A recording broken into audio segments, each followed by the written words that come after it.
कुछ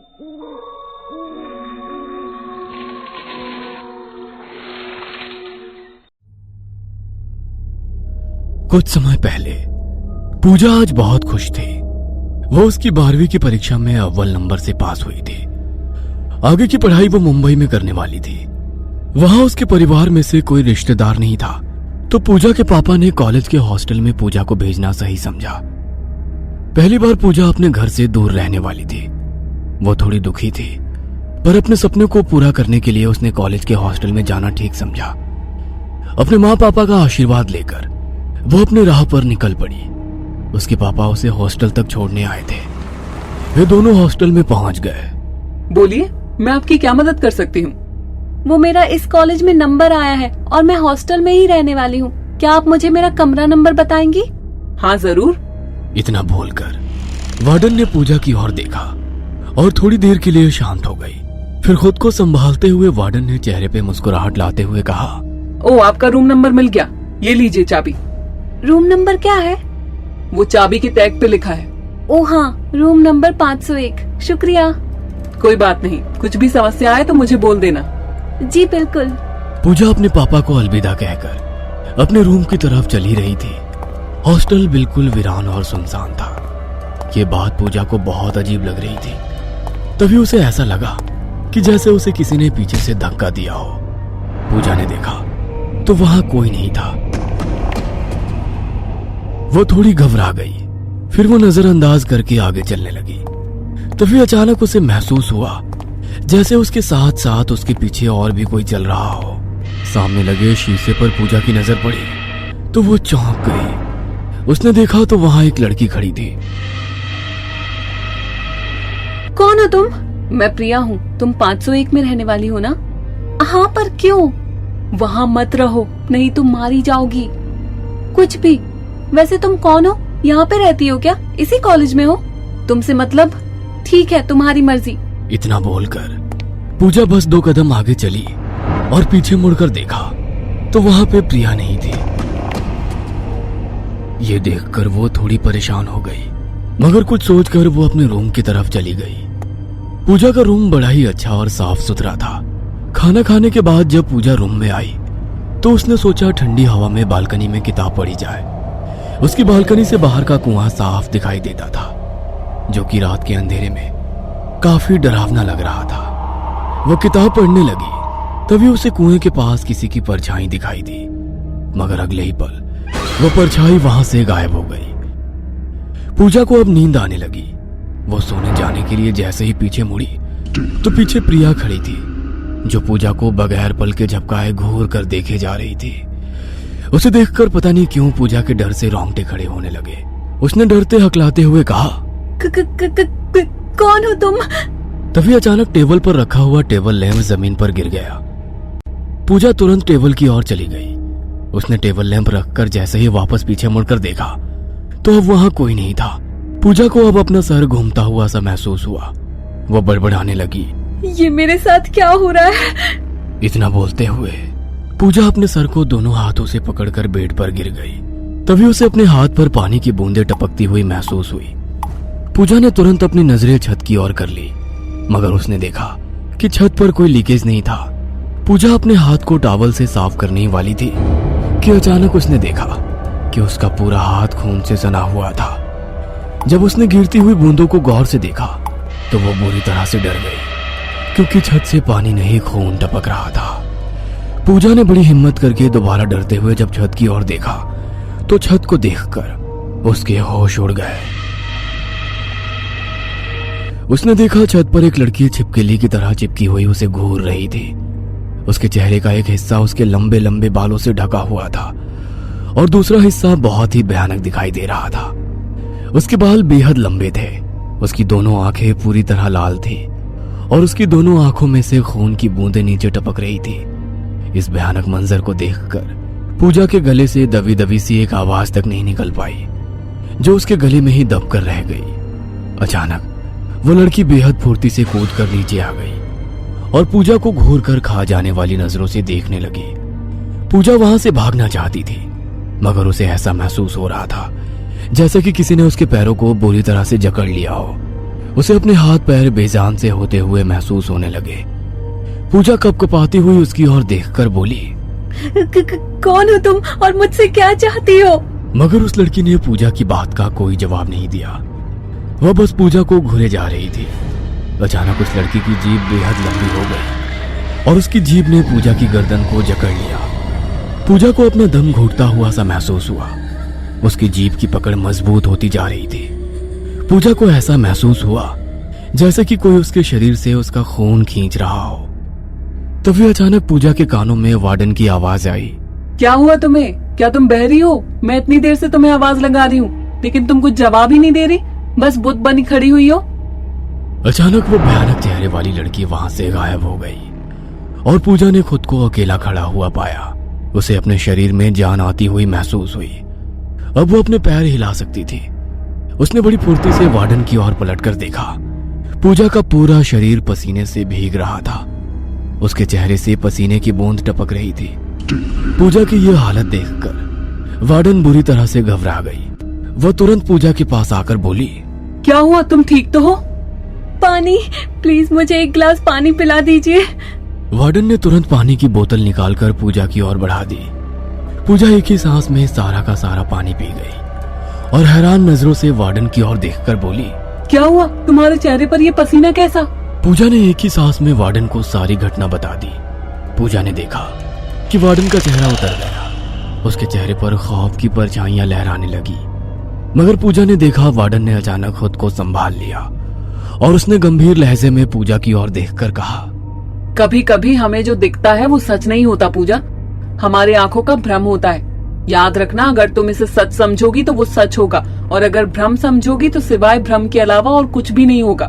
पूजा वार्डन को हैरत भरी नजरों से देखने लगी। मैं आपकी किसी भी बात का मतलब नहीं समझ पा रही हूँ। प्लीज आप मुझे बताएं कि आखिर ये सब क्या हो रहा है। मुझे पूरा यकीन है आप इस बारे में जरूर कुछ न कुछ जानती होंगी। पूजा की बात सुनकर वार्डन पूजा को बहुत गौर से देखने लगी और उसके बाद वार्डन ने पूजा को जो कुछ बताया उसे सुनकर पूजा के होश उड़ गए। वार्डन ने उसे बताया कि बहुत सालों पहले इस कमरे में प्रिया नाम की एक लड़की रहा करती थी। कहते हैं कि वो एक शैतान की पुजारन थी। उसे काला जादू करने में महारत हासिल थी। लोगों को परेशान करके उसे मजा आता था। हॉस्टल के सारे स्टूडेंट उसके नाम से ही घबराते थे। फिर कुछ समय बाद हॉस्टल में लड़कियों के गायब होने की घटनाएं शुरू होने लगी, मगर किसी की इतनी हिम्मत नहीं थी कि वो प्रिया के ऊपर उंगली उठा सके। एक दिन हॉस्टल के वार्डन ने प्रिया को अपनी आंखों से हॉस्टल की एक लड़की को बलि देते हुए देख लिया। शैतान को खुश करने के लिए वो निर्दोष और मासूम लड़कियों की बलि देकर उनकी लाश उसके सामने कुएं में फेंक दिया करती थी। दूसरे दिन वार्डन ने ये सारी आंखों देखी घटना हॉस्टल में फैला दी। जो लड़कियां इस हॉस्टल से गायब हुई थी, इस बात का जब उनके पेरेंट्स को पता लगा तो ये सुनकर वो आग बबूला हो गए। उनमें से किसी ने भी पुलिस में रिपोर्ट दर्ज नहीं कराई, बल्कि वो सीधे हॉस्टल में आ धमके और उन्होंने इसी रूम में प्रिया को जिंदा जला दिया और उसकी लाश को उसी कुएं में फेंक दिया जिस कुएं में वो लड़कियों को मारकर फेंक दिया करती थी। हॉस्टल की रेपुटेशन खराब ना हो इसलिए ये बात मीडिया और पुलिस से छुपा ली गई और इस कमरे को बंद कर दिया गया। सालों बाद जब इस रूम को खोला गया तो रहस्यमयी घटनाएं होनी शुरू हो गई। इस कमरे में कोई भी लड़की रुकती तो दूसरे दिन वो यहां से भाग जाती या फिर रहस्यमयी तरीके से गायब हो जाती। जब वार्डन ने उसे रूम दिया था तो वो बहुत ही कश्मकश में थी। वार्डन की बात सुनकर पूजा खौफ भरी नजरों से वार्डन की ओर देखने लगी। उसने हकलाते हुए वार्डन की ओर देखकर कहा, अगर ऐसी बात थी तो फिर आपने मुझे इस बारे में पहले क्यों नहीं बताया?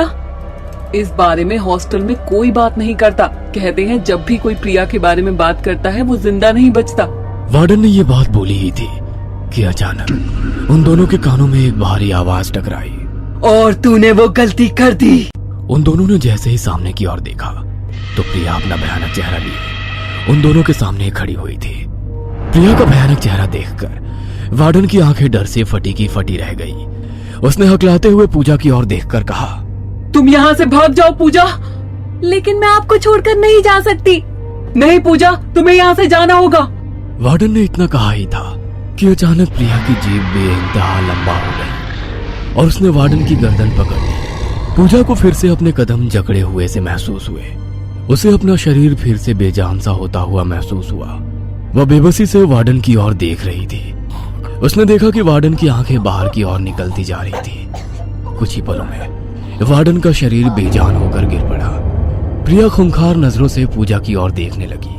प्रिया पूजा को देखकर वैसी तरीके से हंसते हुए बोली, तुझे समझाया था ना मैंने, लेकिन तूने मेरी बात नहीं मानी और लोग मुझे डायन कहते हैं। वो समझते हैं कि उन्होंने मुझे खत्म कर दिया। बेवकूफ इतना भी नहीं जानते कि मैं तो यहाँ से कभी गई ही नहीं थी। मेरी आत्मा उस कुएं और इस कमरे से जुड़ी हुई है। मुझे यहाँ से जाने दो।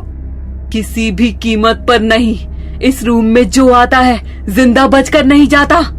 इतना बोलते ही प्रिया की जीभ फिर से लंबी होने लगी। देखते ही देखते उसके बाल लंबे हो गए। उसके दोनों हाथों के नाखून बहुत बड़े हो गए। उसका चेहरा बुरी तरह से भयानक हो गया। उसकी आंखों में खून उतर आया। पूजा अपने आप को बेबस सा महसूस करने लगी। उसे एहसास होने लगा कि अब वो यहाँ से जिंदा बचकर नहीं जाएगी। खौफ के मारे पूजा ने अपनी आंखें बंद कर ली। तभी उसने कानों में वार्डन की बताई हुई बात गूंज गई। वार्डन ने कुछ देर पहले उससे कहा था कि अगर उसे सच मानोगी तो वो सच होगा और अगर भ्रम मानोगी तो वो भ्रम होगा। और अब पूजा के दिमाग में प्रिया की बात भी दौड़ने लगी। प्रिया ने भी कुछ देर पहले उससे कहा था कि वो उस कुएं और इस कमरे से जुड़ी हुई है। पूजा के दिमाग में ख्याल आया कि अगर वो इस कमरे से बाहर निकलने में कामयाब हो जाती है तो शायद उसकी जान बच सकती है। पूजा ने मन ही मन अपने इरादे को मजबूत किया और बेखौफ होकर आंखें खोल दी और अपनी आवाज तेज करते हुए प्रिया की ओर देखकर कहा, तू सिर्फ एक भ्रम है और कुछ नहीं। तू तो पहले से ही मर चुकी है। तू मेरा क्या बिगाड़ेगी? पूजा की बात सुनते ही प्रिया की लंबी होती जीभ वहीं के वहीं रुक गई। अचानक पूजा को अपने अंदर जान आती हुई महसूस हुई और वो बगैर देरी किए बेहद फुर्ती से कमरे के बाहर की ओर भागी। प्रिया चाहकर भी उसका पीछा नहीं कर पाई। पूजा दौड़कर हॉस्टल से बाहर निकल आई। अपना सामान वहीं छोड़कर पहली बस से अपने शहर वापस आ गई और उसने सारी घटना अपने पेरेंट्स को बताई। अगले दिन हॉस्टल की वार्डन की लाश हॉस्टल में प्रिया के कमरे में मिली। सब जानते हैं कि वार्डन की हत्या किसने की है, पर किसी ने भी डर और खौफ की वजह से कोई सवाल नहीं उठाया। मगर पूजा जानती थी, क्योंकि उसकी ही आंखों के सामने उस डायन ने वार्डन को मार डाला था और उसके बाद हमेशा के लिए प्रिया के कमरे में ताला लगा दिया गया और उस कुएं को बंद कर दिया गया। पूजा आज भी जब उस हॉन्टेड हॉस्टल को याद करती है तो उसके डर से रोंगटे खड़े हो जाते हैं और वो रातों को आज भी चैन से सो नहीं पाती और डर कर उठ जाया करती है।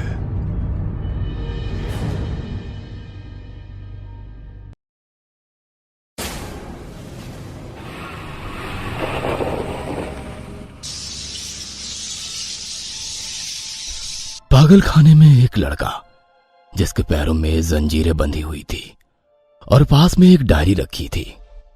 वह दीवार पर नाखून मार रहा था। उसके नाखून बुरी तरह से खराब हो चुके थे। उसने नाखून से कुरेद कर दीवार पर एक चित्र बनाया था जो कि किसी भूत का था। मैं अब नहीं आऊंगा, मैं नहीं आऊंगा। हाँ। आखिर वो कौन है और उसकी ये हालत क्यों है, ये सब उसी डायरी में लिखा है। डॉक्टर ने बताया कि एक हादसे के बाद का सदमा वो सहन नहीं कर पाया और दुख की वजह से वो धीरे धीरे कुछ सालों में पागल हो गया। लेकिन उससे पहले उसने सारी आप बीती उस डायरी में लिख दी थी। आइए हम आपको बताते हैं कि उस डायरी में क्या लिखा है। मेरा नाम अमन है। मैं एक टीनेजर था जब मेरे साथ वो भयानक घटना घटी। मेरे साथ कुछ ऐसा हुआ जो इंसान नहीं कर सकते, या मैं कहूं कि वह इंसान नहीं थे। मेरे लिए भूतों का शिकार करना और भूतिया जगहों पर जाना एक आम बात थी और मुझे ऐसे रिस्क अच्छे भी लगते थे।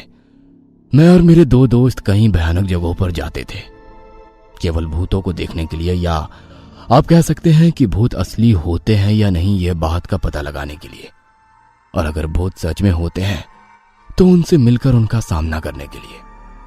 लेकिन आज तक भूत कभी हमें नहीं मिले थे। कई बार हमारे साथ ऐसी कुछ घटनाएं घटी जिसमें अगर कोई आम इंसान होता तो उससे विश्वास हो जाता कि भूत होते हैं, क्योंकि वो वहां से बिना पूरी घटना को समझे डर कर भाग जाता। पर हम उस घटना की तह तक पहुंचकर उस वहम को तोड़ देते थे। लोगों का जो वहम होता था अंधेरी जगहों पर भूतों को लेकर, हम सब वहम के पीछे छुपी उन सच्चाई को सामने ले आते थे। हम इतनी जगह पर जाते हैं लेकिन कभी एक भी भूत नहीं मिला। हाँ यार, वीडियो रिकॉर्ड करते हैं, लाइव होते हैं और सारी मेहनत बेकार हो जाती है। कभी भूत तो मिलते नहीं, मिलता है तो केवल कभी काली बिल्ली या कभी चमगादड़, कभी किसी जानवर की परछाई या कभी कोई प्रैंक करते हुए भूत की पोशाक पहने हुए कुछ लोग। भाई, भूत रात में मिलते हैं और हम हमेशा सुबह या शाम को जाते हैं। थोड़े दिलेर बनो और रात में जाना शुरू करो। अरे रात में घर वाले जाने नहीं देंगे। तो फिर अपना शौक खत्म कर दो। मुझे तो कोई समस्या नहीं है, मैं जा सकता हूँ। हाँ मुझे भी। ये एक अमन ही डरपोक है। मैं उनके सामने डरपोक नहीं दिखना चाहता था, इसलिए मैंने भी जोश जोश में उनको हाँ कह दी। लेकिन अभी तक हमारे जाने की कोई जगह डिसाइड नहीं हुई थी। तभी एक दिन मैंने और मेरे दोस्त ने एक पुरानी जेल के बारे में सुना, जो शहर से 10 किलोमीटर दूर थी। लोग वहां नहीं जाते थे क्योंकि लोगों का मानना था कि उसमें भूत रहते हैं। तो हमने वहां जाने का प्लान बनाया।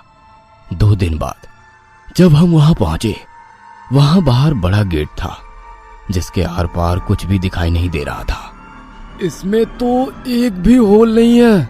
यार ये जेल है, इसके आर पार नहीं देख सकते। तो अंदर जाना है या बाहर ही रहना है? बिल्कुल जाना है। तो दरवाजा खोलो, ये जाम पड़ा हुआ है। हम तीनों ने जोर लगाकर दरवाजा खोला।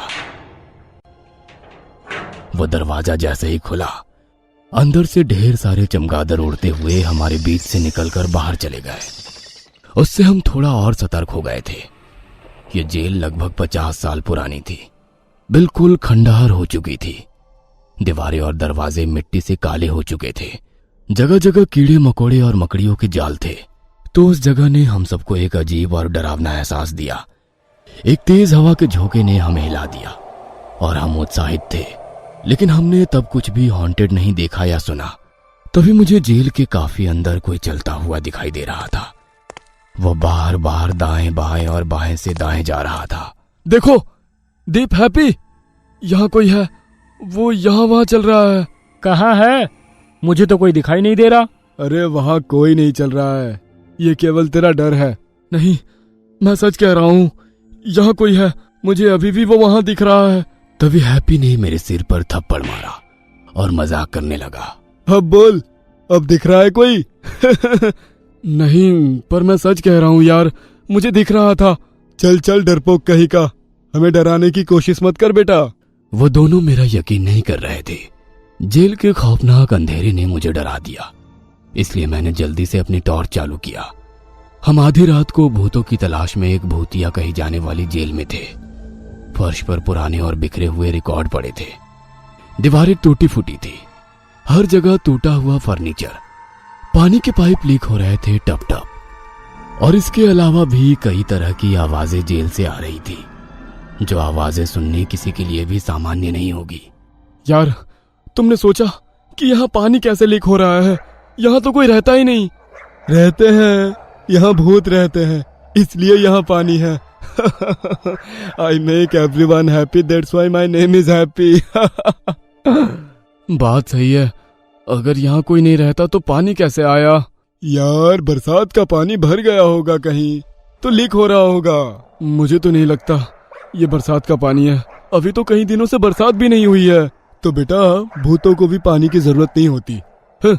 ये बात भी सही है। तो आखिर पानी आया कहाँ से? तुम यहाँ भूत देखने आए हो या पानी की तलाशी लेने आए हो? छोड़ो ना, जहाँ से भी आया उससे हमें क्या लेना देना। चलो अब। वो दोनों काफी एक्साइटेड थे, लेकिन मैं नहीं था। मुझे सच में डर लग रहा था और मैं काफी घबराया हुआ भी था। हमने लाइव फीड करना शुरू किया। कोई नहीं देख रहा था, लेकिन हम इसे बाद में YouTube पर पोस्ट करने वाले थे। हमने एक एक कर अलग अलग सेल में एंटर करना शुरू किया। अचानक उस गैलरी से गुजरते हुए मुझे दिखाई दिया 1 सेल में कोई आदमी फांसी पर लटका हुआ है। मेरे हाथ पैर सुन्न पड़ गए। मैं उसे देखता रहा, तभी दीप ने मुझे अचानक हिलाया और मैंने जैसे ही दोबारा उस तरफ देखा तो वहां कोई नहीं था। क्या हुआ अमन, तुम रुक क्यों गए? कोई भूत देख लिया क्या? हाँ यार, मुझे ऐसा लगा जैसे यहाँ कोई फांसी पर लटक रहा था। मैं उसे देख रहा था और जैसे ही तूने मुझे हिलाया वो गायब हो गया। ओह अच्छा, वो मुझसे डर कर भाग गया है ना? क्या अमन, तू भी बच्चों जैसी बात कर देता है। वो यहाँ तेरे आने से पहले सच में था यार, यकीन कर। शाबाश बेटा शाबाश, अच्छी बात है था तो, इसी के लिए तो हम यहाँ आए हैं। चलो चलो आगे चलो। जैसे ही हम जेल में आगे जाने लगे, हमने कुछ हलचल या कुछ आहटों को सुना। ऐसा लगा वहां कोई था। क्या तुमने सुनी वो आवाज? हाँ, मैंने सुनी। लगता है यहाँ कोई है। हाँ, मुझे भी सुनाई दी है, ये उस तरफ से आ रही है। चलो। आगे जाने पर हमें बेसमेंट का रास्ता दिखाई दिया। मैं बहुत डरा हुआ था। शायद प्रकृति मुझे संकेत दे रही थी कि कुछ बुरा होने वाला है। मैंने सोचा कि वे लोग डरे हुए क्यों नहीं हैं। दोस्तों सोच लो, मुझे लगता है कि मुझे वापस जाना चाहिए। हाँ हाँ चलेंगे, बार बार मुझे मत बताओ कि तुम डरे हुए हो। यार ऐसा एहसास मुझे कभी नहीं हुआ। हम पहले भी बहुत सी जगहों पर गए हैं, पर उस जेल में होने पर जैसा महसूस हो रहा था वो कभी लफ्जों में बयां नहीं कर पाऊंगा। हम बेसमेंट में जाने लगे। वहां बहुत भयानक गंध थी। वह काफी डरावनी और अंधेरी जगह थी। नीचे कमरे में एक छोटा बेड था जिस पर छोटे कीड़े थे और खाली गंदी प्लेटें रखी हुई थी। उसमें भी कीड़े चल रहे थे।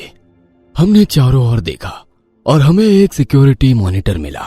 लगता है ये कमरा उनका सिक्योरिटी रूम रहा होगा। उस वक्त भी सिक्योरिटी कैमरा होते थे, बाद में लगवा लिए होंगे। ऑन करके देखे क्या?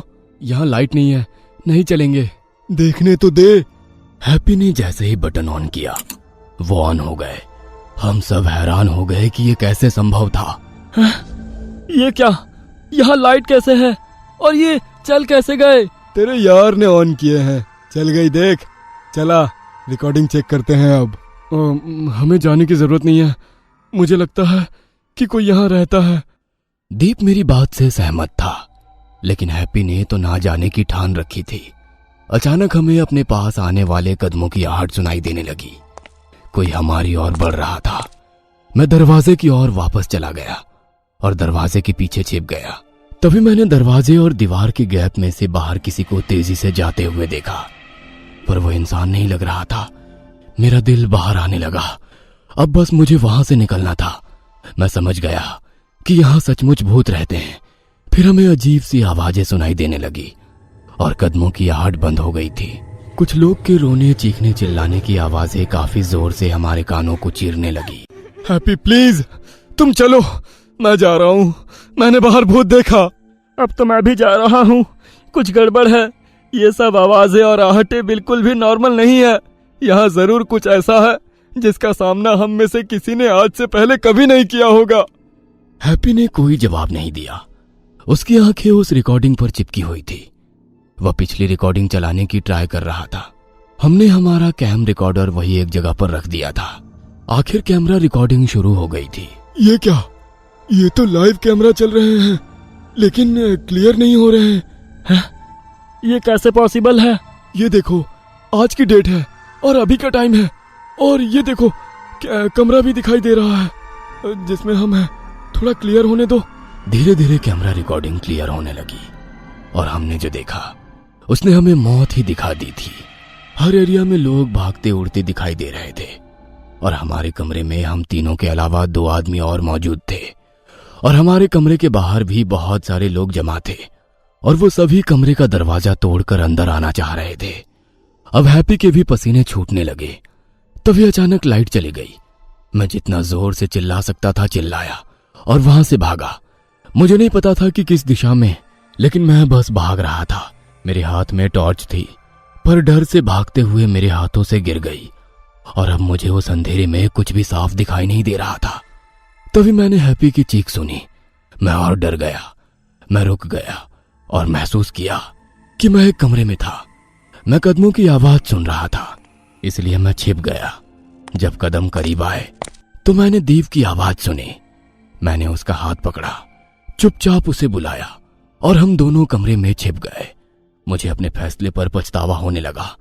मैं मदद के लिए फोन करने के लिए अपना फोन ढूंढने लगा, लेकिन मुझे नहीं मिला। मैंने दौड़ते समय अपना फोन गिरा दिया था, इसलिए हमने उस जगह से बाहर भागने का फैसला किया। मेरी टॉर्च मुझे वहीं पास में गिरा हुआ मिला, पर अब वो बंद हो चुका था। हम दोनों ने हाथ पकड़ रखे थे। हम जितना हो सके चुपचाप चल रहे थे ताकि कोई आवाज ना हो। अचानक दीप का हाथ छूट गया। वह चिल्लाया, दूर जाने लगा। किसी ने उसे पकड़ लिया था। मेरी आंखों के सामने कोई उसे खींच ले गया। मैं उसकी आवाज के पीछे गया। वह रास्ता सिक्योरिटी रूम की तरफ जा रहा था। मैंने उस रूम के बाहर से छुपकर जो देखा वह मुझे बहुत सताता है। दीप चिल्ला रहा था और उस भूत ने उसको बालों से पकड़ा हुआ था। उसने इतनी जोर से उसके बाल खींचे कि उसके कुछ बाल जड़ से समेत बाहर निकल गए थे। छोड़ दो मुझे, जाने दो, मैं यहाँ कभी नहीं आऊंगा, मैं कभी नहीं आऊंगा। उस भूत ने दीप के गले में हाथ डाला और उसकी नसों को बाहर निकाल दिया। फिर उसने उसके होठों को पकड़कर फाड़ दिया। उसने दीप का सीना चीर कर उसका दिल भी निकाल लिया। फिर वो हैप्पी और दीप के दिल को उठाकर खाने लग गया। मैं मेरे दिमाग से बाहर हो गया था। मुझे लग रहा था मैं भी एक लाश बन गया हूं और मैं वहीं बेहोश हो गया। होश आने पर मैंने देखा कि मेरे चेहरे पर धूप पड़ रही है और मैं जिंदा हूं। मैं जल्दी से वहां से बाहर भागा। मैं सदमे से बाहर नहीं निकल पा रहा हूं। मैं दिन ब दिन पागल होता जा रहा हूं और मेरी कहानी यहीं खत्म करता हूं। हमें पूरा यकीन है दोस्तों कि आप लोगों को ये कहानी जरूर पसंद आई होगी। अगर आपके साथ भी कुछ ऐसे अनकहे किस्से हो चुके हैं तो प्लीज हमारे साथ शेयर करें। हम जरूर अपने चैनल पर उनको दिखाएंगे। हमारी ईमेल आईडी नीचे डिस्क्रिप्शन बॉक्स में दी गई है, तो प्लीज हमारे वीडियो और चैनल को शेयर एंड सब्सक्राइब करें और बने रहे हमारे साथ ऐसे ही अनकहे किस्से और कहानियां सुनने के लिए।